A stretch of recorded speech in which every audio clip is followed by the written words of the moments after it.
나갈 건데, 자, 먼저 신용카드 매출전표 발행금액 집계표죠. 자, 여기에 입력하실 때는, 자, 하실 때,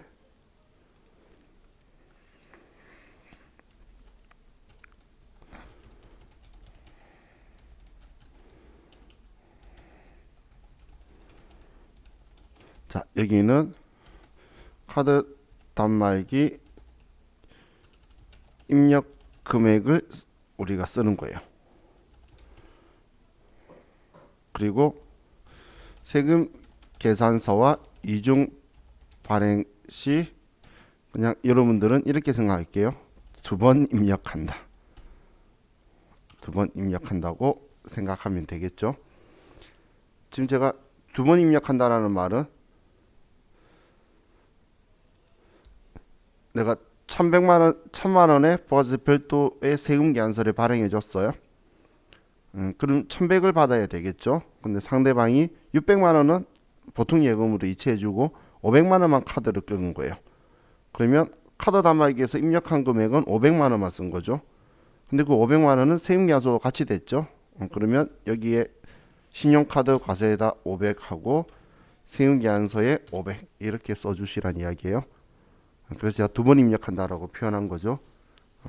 근데 순수하게 현금 영수증만 과세 거래가 있었다면 그냥 전부 다 현금 영수증 1100만 원 발행해 줬으면 1100이라고 이렇게 쓸 거고, 그리고 한글을 잘 보셔야 돼요. 현금 영수증이 아니라 그냥 나머지는 현금으로 했다라고 이렇게 나올 때가 있어요. 그럼 현금이면 여기 들어오는 거 아니죠. 현금 영수증인 거 하고만 들어오는 거니까. 그래서 그 뭐 절반은 카드로 받고 절반은 현금으로 받았다 이렇게 적혀 있을 때 실수로 현금 영수증 쓰시는 분이 꽤 많아요. 그래서 그런 실수만 안 하시면 뭐 이거는 여러분들이 별 문제 없이 하실 거고, AT 시험에서는 이걸 매일 매출 전표에 입력해서 불러오게 할 거예요. 그럼 매일 매출 전표 입력해서 불러올 때는 AT 시험 기준으로 이야기하면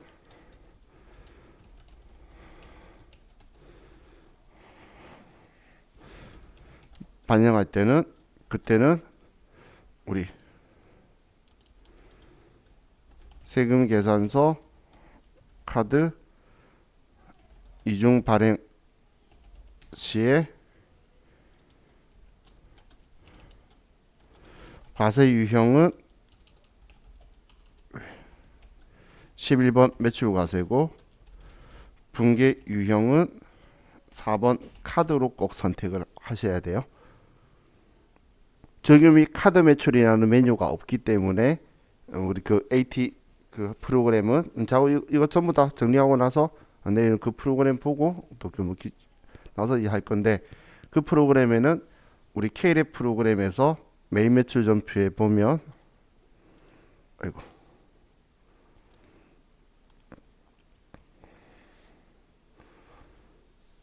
자 매일 매출 전표에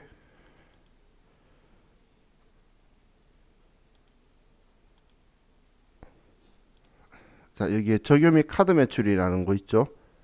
근데 이 기능이 스마트에는 안 열어줬어요. 없는 게 아니고 우리 교육용 버전은 안 열어줬다는 거예요. 그럼 교육용 버전에 안 열어줬다는 건 두 개 인식시킬 수 있는 방법이 분계 유형을 카드라고 할 수밖에 없어요. 그래서 문제에 맞춰서 계정 과목을 만들어뒀어요.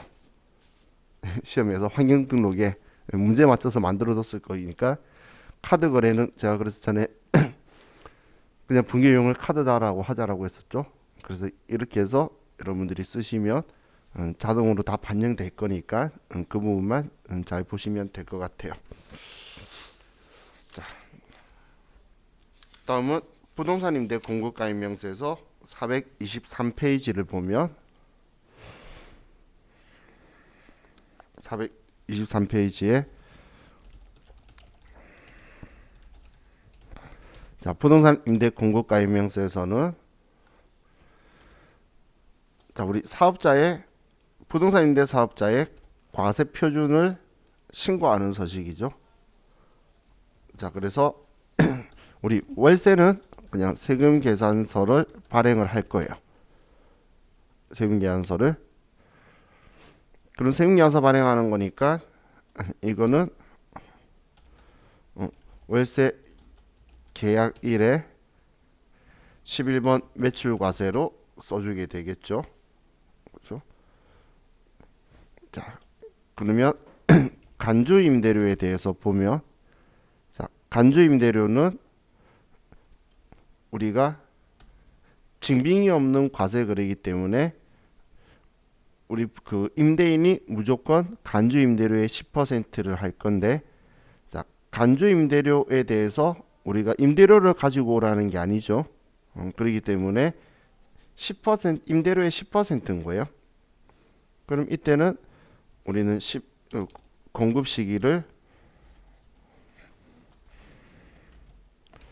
매매추전표 입력 날짜를 이야기하는 거예요. 시기를 우리는 3월 31일, 6월 30일, 9월 30일, 12월 31일. 자, 일부 풀었었어요. 예정 신고 기간 또는 과세 기간 종료 일자로 하는 거예요.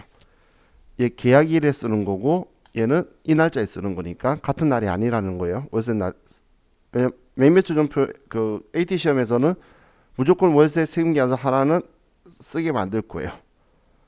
월세 세금계산서 하나 쓰고 그리고 간주 임대료에 대해서 회계 처리도 다 시키는데 할 때 이 두 날짜가 얘가 말일이면 일치할 수도 있고 아니면 일치 안 할 거란 이야기예요. 그래서 날짜 주의하시고 그리고 과세 유형은 14건별을 쓰겠죠. 14건별. 그럼 우리는 하단에 분계를 하게 될 건데 분계는 자,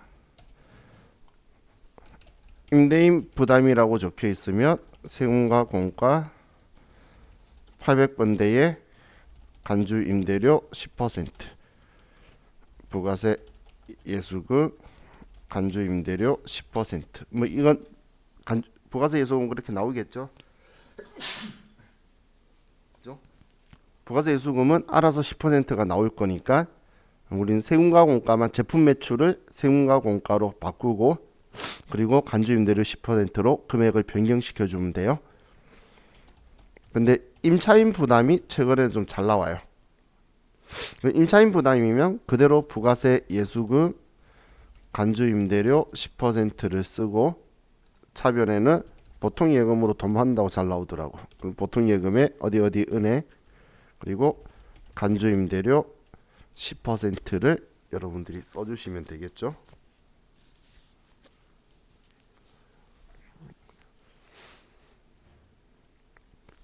자, 이 회계 처리까지 다 하는 게 ATCM의 한 세트예요. 그럼 이 간주 임대료를 계산하기 위해서 우리는 부동산 임대 공급 가입 명세서를 보게 되겠죠. 그럼 부동산 임대 공급 가입 명세서를 보면 자, 여기에서 제 개인적인 생각에는 여러분들이 이걸 작성 못 하시는 분은 없어요. 다들 작성 잘 하시더라고. 그죠?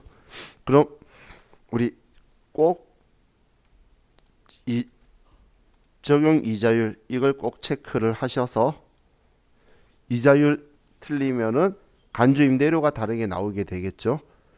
그래서 적용 이자율을 꼭 확인을 하시고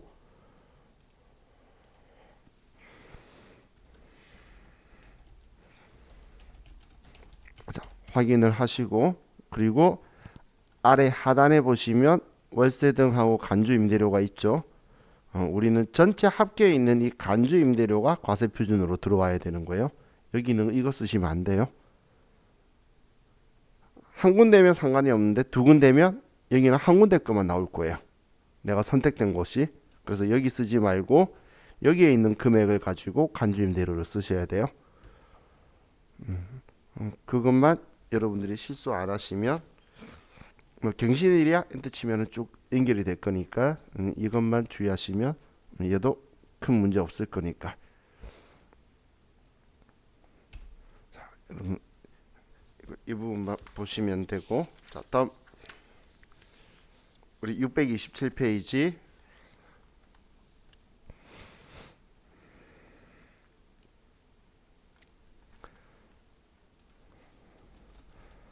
이제 매입세액 공제 신고서를 보면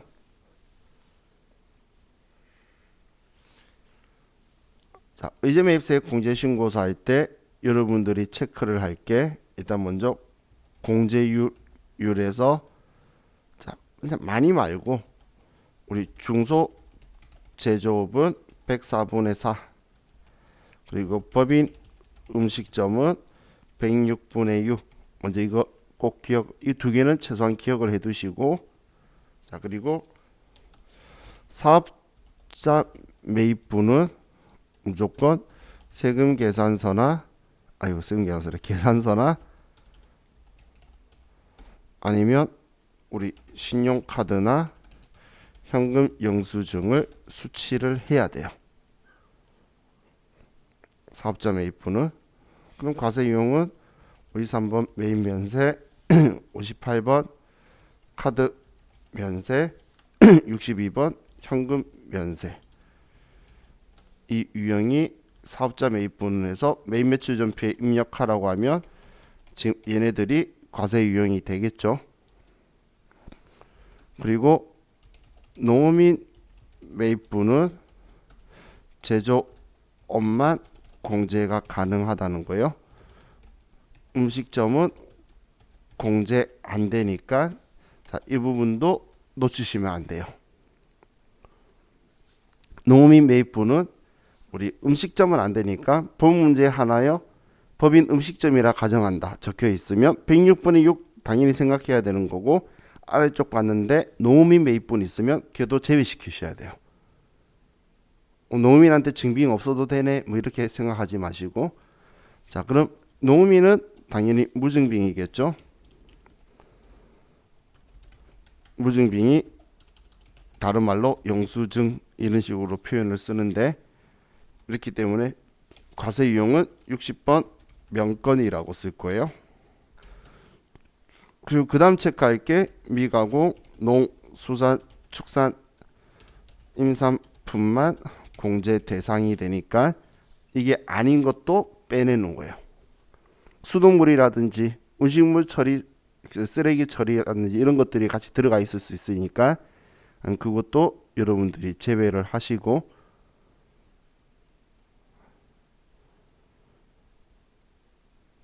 자.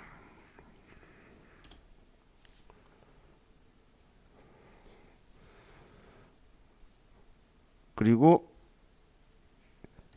이제 한도 계산은 확정 신고 시에만 하는데 확정 신고 시 당연히 과세 표준에 대해서 쓸 때 예전 거 확정 거 입력을 하죠. 그러면 우리 단기 매입액 쓸 때도 예전 거 확정 거 합쳐가지고 과세 기간 분 입력을 하셔야 된다는 거예요. 지금 이 이야기는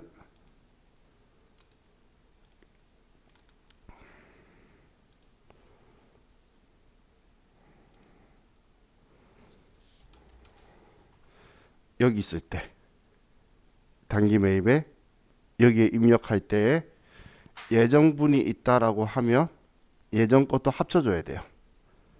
이번에 우리가 입력한 거에 대해서만 이 확정 거만 매입분이 들어오게 될 거니까 근데 예정 때 매입분이 있다라고 하면 더해서 써주라는 거예요.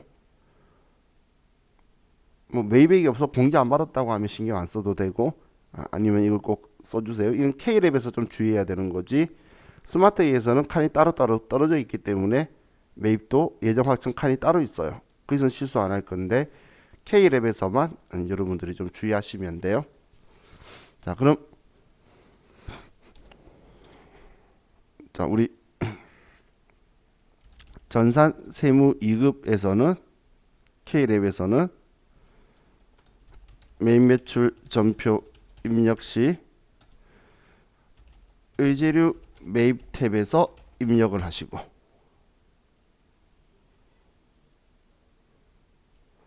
그리고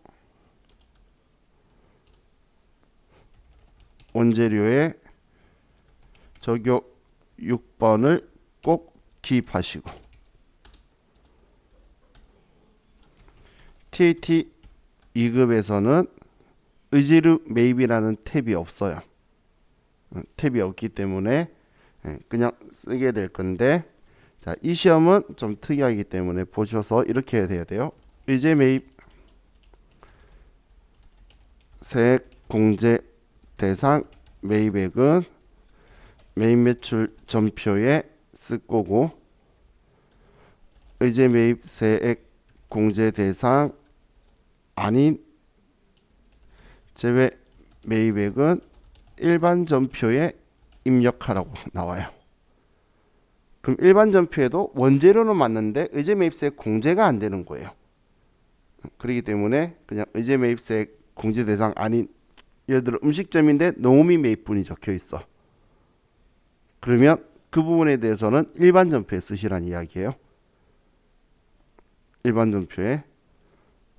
그럼 얘도 지금 이것만 우리 원재료에 적용 6번을 기입하는 거지, 아래쪽은 쓰면 안 되겠죠. 인신고세에 반영되면 안 되는 거잖아. 그래서 6번 쓰시면 안 돼. 일반 전표 써도 반영되거든. 그렇기 때문에 쓰면 안 돼요. 그럼 일반 전표 쓰면 컴퓨터는 농음이 매입분인 줄 알아요. 그렇기 때문에 쓰시면 안 되고. 자, 그럼 우리 전산세무이급은 의제료 매입 탭에다가 쓰기 때문에 더 이상 회계 처리에 대해서 신경 쓸 필요가 없는데, 얘는 의제 매입세 공제액에 대해서 회계 처리를 하게 될 건데, 회계 처리를 차변에 부가세 대급금 얼마 대변에 원재료 적용 8번에서 얼마 이것까지 세트로 시킬 거예요. 이게 너무 과하다고 생각하지 마세요. 얘는 이것만 시키면서 3점 주잖아. 얘는 이거 다 시키면서 8점 줄 거예요. 그럼 얘가 뭐 지나치게 많이 시킨다는 느낌은 아니죠. 물론 6점 주는 것도 있고 8점 주는 것도 있지만 3점은 아니니까. 그래서 무조건 여기까지 분계는 다 나오는 거예요. 여기까지. 그래서 여기까지 여러분들이 꼭 분계를 기억을 하세요. 의제 매입세 공제는 이것만 신경 쓰면 되죠. 이거 사업자한테는 적격 증빙 받아야 된다. 농음인은 제조업만 된다. 미가공, 농수산축산 인산품만 한다. 확정신고 때 한도 계산하기 위해서 과세표준 예정 확정가 쓸 건데, 단기 매입액에 예정분 것도 더해서 써라. 그리고 우리가 입력해서 반영시키는 것도 우리 지금 이거에 대한 게 세무이급에도 한번 등장한 거 우리 책에 있는 기출문제 푸는 적 있었죠. 그렇기 때문에 이때 6번도 걸어주시고, 얘도 6번 걸은 건 똑같아요. 똑같으니까. 근데 문제 스타일이 틀려서 대놓고 적혀 있어요. 의제 매입세 공제 대상이 되는 건 매입 매출 전표에, 아닌 건 일반 전표에 입력하시오라고 적혀서 문제가 나올 거예요. 그래서 자, 이렇게 하시면 돼요.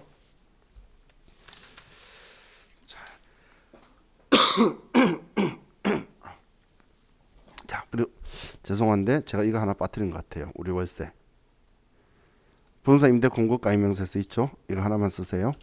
세무계약서 발행하는데 우리 부동산 임대업에 대해서 우리 얘를 그 400번대 임대료 수입 계정 과목을 사용을 하는 거예요. 제품 매출을 임대료 수입으로 쓰는 거예요. 그럼 이걸 쓰면 안 되는 경우가 어떤 때냐면, 문제에서 부동산 임대업이 주업이 아님 적혀 있는 경우만, 이때만 900번대를 사용할 거예요. 이때만. 그 말 없으면 무조건 400번대 써야 돼요. 그래서 월세 미수령 했으면 계정 과목을 외상 매출금을 사용하셔야 돼요. 400번대니까 매출이잖아. 그죠?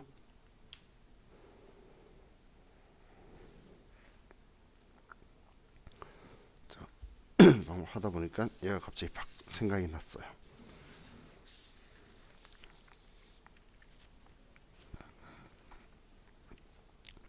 자, 다음 이제 의제매입세 공제신고서 여기까지 하고, 자, 433페이지에 대손세액 공제신고서. 자, 대손세액 공제신고서는 우리 작성은 별로 안 어렵죠. 자, 채권에 관련된 거는 채권 혹은 매출세액에 관련된 거는 대손 발생 탭에서 쓰고, 이 대손 발생 탭에서 대손이 발생이 되면 우리는 플러스로 쓸 거고, 그리고 대손금 회수를 하게 됐으면 부호를 마이너스로 써줄 거예요. 자, 채무 매입세액에 대해서 이야기를 하면 대손 변제 탭을 쓸 건데, 상대방한테 대손이 발생해서 우리가 돈을 지급하지 않으면 마이너스로 써서 매입세액 공제를 안 받을 거고, 이 대손금을 상환을 하면 이번에 플러스라고 해서 주고 공제를 받을 거예요. 자, 이게 헷갈리시는 분은 여기는 들어가는 거 아니야 라고 그냥 생각하세요. 세무위급은 지금까지 역대 딱 한 번 제외하고 전부 다 여기 들어갔어요. 그 한 번도 글씨체가 이상한 글씨로 나오는 옛날 버전. 40대 초반 회차에서 한 번 등장하고, 그 다음부터 세무위급 한 번도 등장 안 했으니까 회수했던 발생했던 채권이면 전부 다 대손 발생 탭에서 한다고 기억하시면 돼요. 아시겠죠?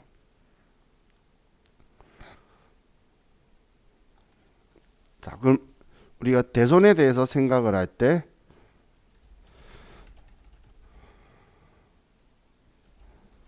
자, 대손세액 공제 대상에서 제외되는 게 저당권 설정한 거하고, 그리고 토지의 위수금하고 대여금이에요.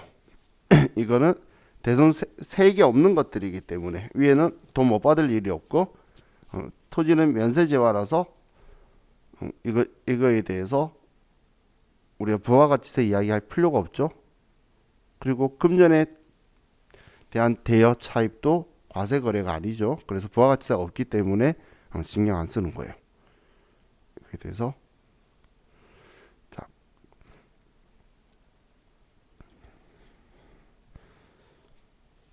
그럼 이 대손세액 공제의 조건이 먼저 채권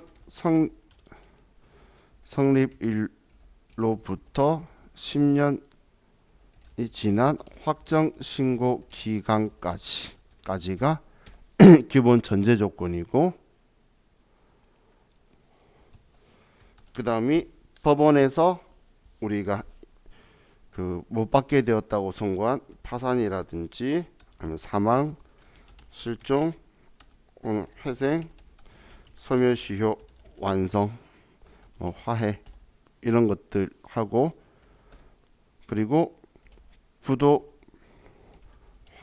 확인일로부터 6개월이 경과가 돼야 돼요. 그럼 대손 확정일은 부도 확인일 6개월 뒤 다음 날, 이 날짜로 써주라고 그랬죠. 이 날짜가 기준일인 거예요. 그래서 이 확정일이 이번 신고 기간이 돼야지 당연히 신고를 하는 거기 때문에 이날이 되는 거고, 그리고 30만 원 이하의 소액 채권 대손금이 부가세 포함된 금액이 30만 원 이하인 우리 소액 채권의 경우에 이것도 대손세액 공제를 받을 수 있다는 거예요.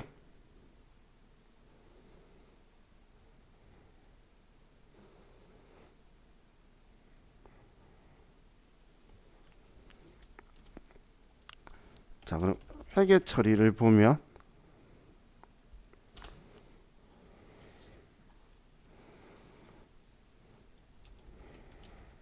예를 들어서 대손 충당금 잔액이 60만 원이 있어요.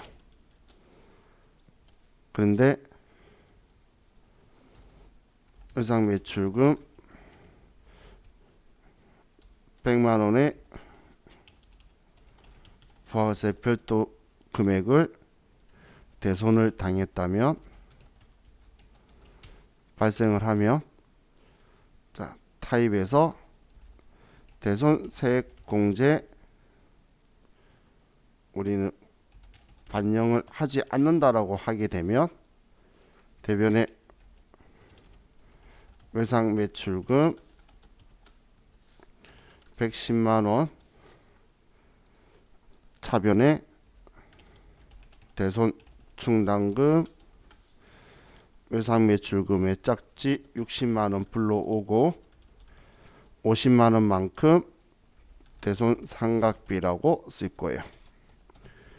그런데 대손 세액 공제를 반영을 한다면 대손 세액 공제를 받는다고 하면서 회계 처리를 하면 외상 매출금 110만 원 지우는 거 똑같고 근데 여기에서 우리는 부가세 예수금 써서 10만 원 줄여주는 게 대손세액 공제 받은 거예요. 그러면 이 60만 원하고 40만 원 있는 것만 대손 충당금 대손 상각비라고 해서 얘네들을 이렇게 정리를 해줄 거예요.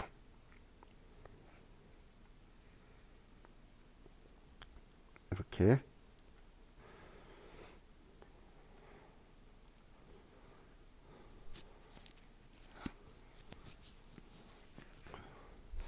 그럼 이번에는 자 봤을 때 대손금 회수를 하는 경우에 보면 대손금 회수에서는 단기 발생분이면 취소 처리를 할 거고 정기나 혹은 정기 이전 발생분이면 우리는 대손 충당금에 우리가 대손 충당금으로 전부 다 처리할 거죠.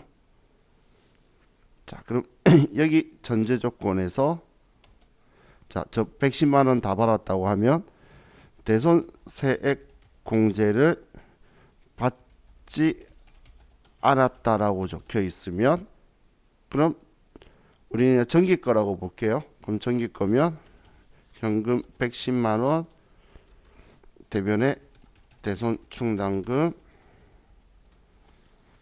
110만 원. 만약에 단기 이거 받았으면은 그냥 대손 충당금 60, 대손 상각비 50 그렇게 썼을 거예요. 단기 거면. 자, 그리고 대손 세액 공제를 받았다라고 하면 그럼 차변에 현금 110만 원 받은 것 중에 10만 원 낼 거니까 부가세 예수금 그리고 대손 충당금 이렇게 써서 10만 원은 부가가치세가 되고 100만 원만 대손 충당금에 넣는 거예요. 그래서 자, 여러분은 그냥 이렇게 생각하시면 되겠죠. 대손세액 공제 이야기 한다 안 한다의 차이는 부가세 예수금 써주고 안 써주고의 차이다. 그죠? 예, 써주고 안 써주고의 차이인 거죠. 그렇게만 보시면 돼요. 그럼 그렇게 크지가 않죠.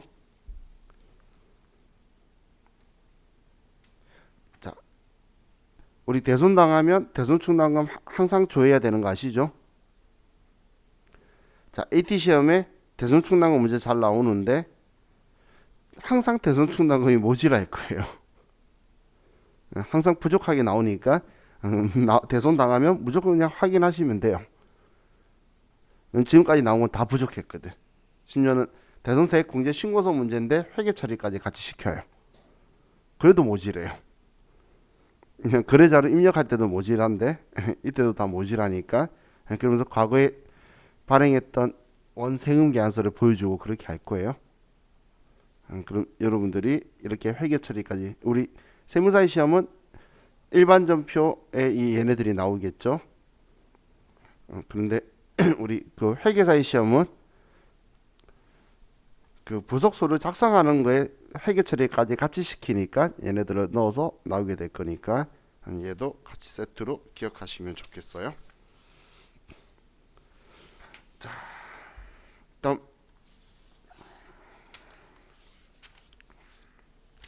우리 439페이지에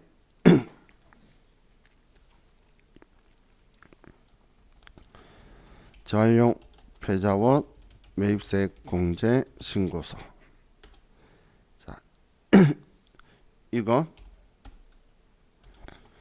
폐지나 고철, 그리스크랩, 중고 자동차 등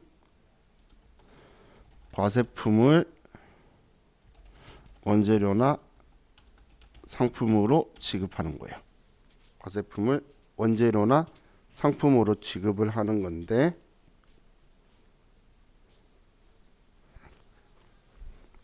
자, 이때 우리는 부가가치세법상 비사업자에게 매입할 때에 적용하는 거예요. 이 말은 곧 다르게 말하면 과세 사업자에게 매입할 때는 우리 재활용 폐자원 세액 공제 대상이 안 된다는 이야기예요.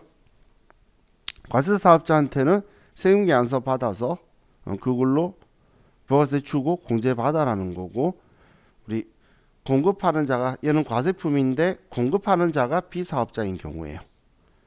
비사업자인 경우, 자, 공제율은 우리 폐지라든지 고철은 103분의 3이고 중고자동차는 110분의 10이니까 자동차는 많이 해주더라. 이렇게 여러분들이 생각하시면 되겠죠. 그죠?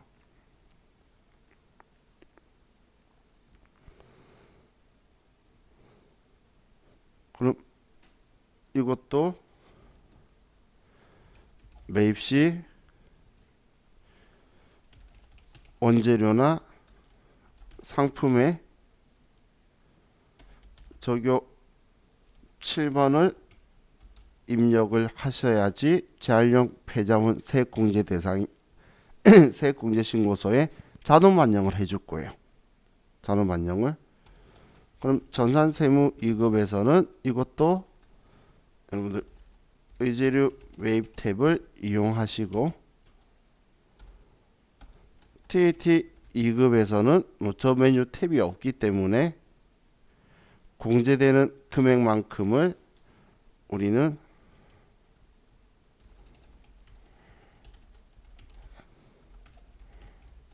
세액 공제액을 의제 매입세액 공제 때와 똑같이 부가세 대급금 얼마 대변에 원재료 적용 8번 얼마 뭐 상품이라 그러더라도 적용 8번 써야 되는 건 똑같으니까 꼭 이렇게 체크를 해주시고,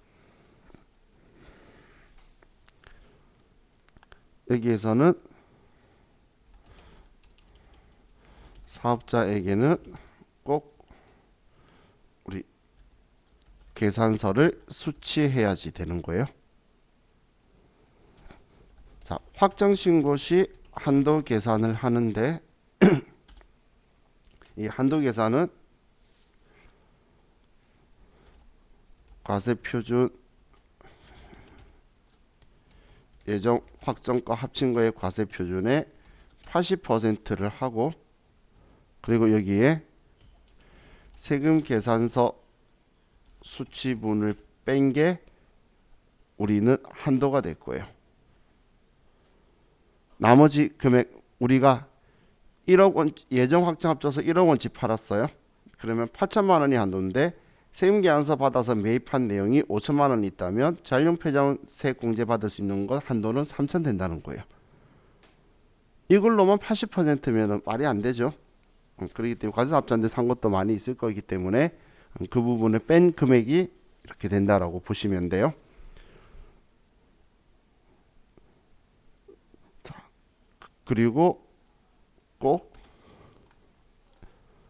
자율용 폐자원 세액 공제 신고서 작성할 때 영수증 등이라고 적혀 있는 것 있죠. 이 영수증 등이라고 적혀 있는 곳은 여기가 자율용 폐자원 세액 공제 대상 매입액을 입력하는 곳이에요. 예정 거, 확정 거를 합쳐서. 그래서 영수증만 쓰는 게 아니라 계산서하고 영수증하고 전부 다 합쳐서 여기에 써줄 거라는 거예요.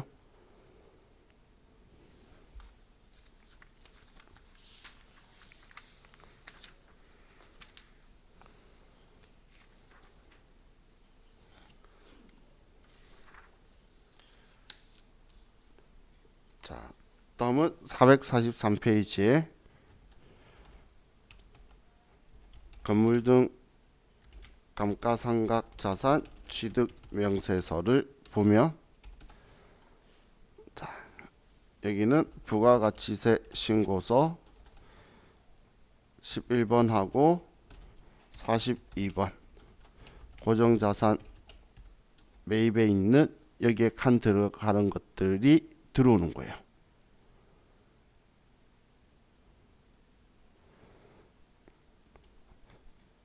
그래서 공제가 되는 거는 당연히 들어오겠죠. 되는 것들은 전부 다 모두 입력을 할 건데, 자, 불공제 사유에 해당하는 고정자산은, 자, 세금계산서 수치부는 입력을 하는데,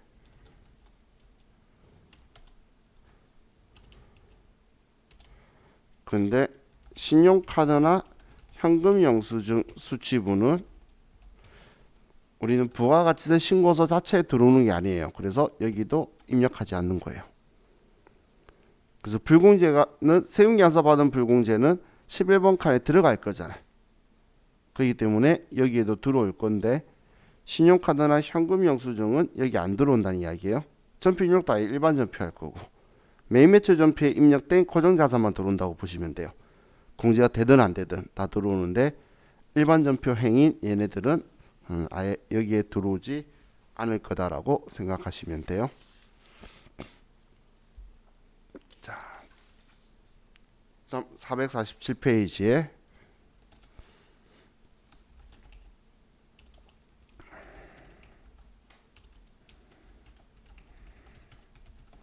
자, 수출 시점 명세서는 다른 것보다 환율을 사용할 때에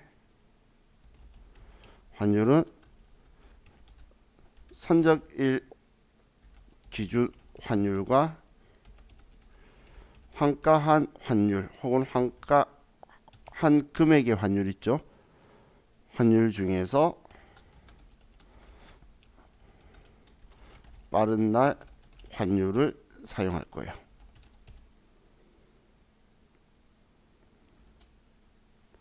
그리고 선적일이 신고 기간 외인 경우, 그런 경우는 입력하는 게 아니에요. 선적일이 이번 신고 기간 안에 해당하는 것만 입력하는 거고, 이번 신고 기간을 벗어나게 되면 여러분들이 얘는 입력을 안 하실 거라는 거예요. 자, 다음 451페이지로 가서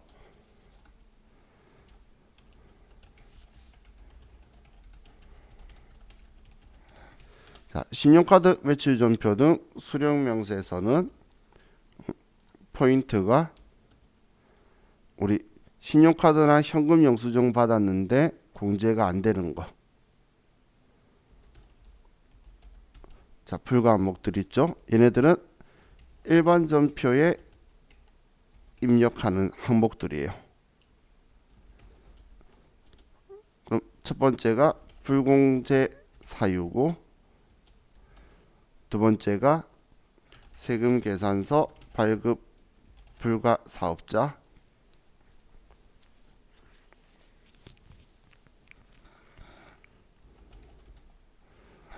얘가 간이과세자. 다음 세금 계산서 발급 불가 업종,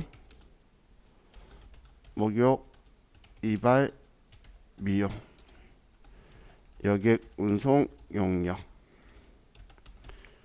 여기 운송 영역은 우리 항공권이라든지 고속철도라든지 택시라든지 우등 고속이라든지 이런 과세 여객 운송 영역이에요. 전세 버스는 아니에요. 전세 버스는 세금계 안 써도 되고 다 되는 거예요.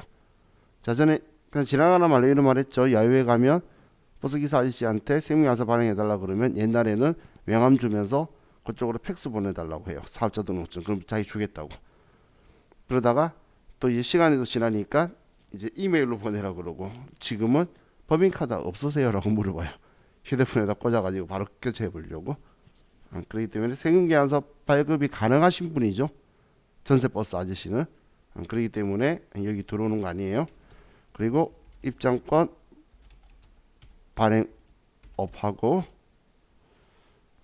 그리고 세금계산서 수치부는 세금계산서로 공제받을 거기 때문에 여기에 들어오는 게 아니라는 거예요. 그럼 지금 이거에 대해서는 기억하실 때 얘가 부가가치세 신고서 41번하고 42번 칸의 금액과 일치한 건데, 41번과 42번 칸 금액하고 일치한 건데, 이건 기억 잘하면서 신고서 작성할 때에 이 사유에 해당하는 거 여기 쓰면 안 된다는 거예요. 우리 전에 문제 하나 풀 때도 그런 거 있었죠.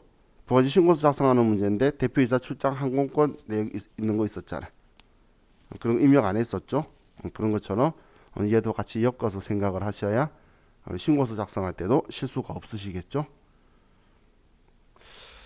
자, 그럼 이제 우리 좀 쉬었다가 이제 공제받지 못할 매입세 명세서 하고, 그리고 가산세하고 소득세 거 볼게요. 쉬었다 합시다.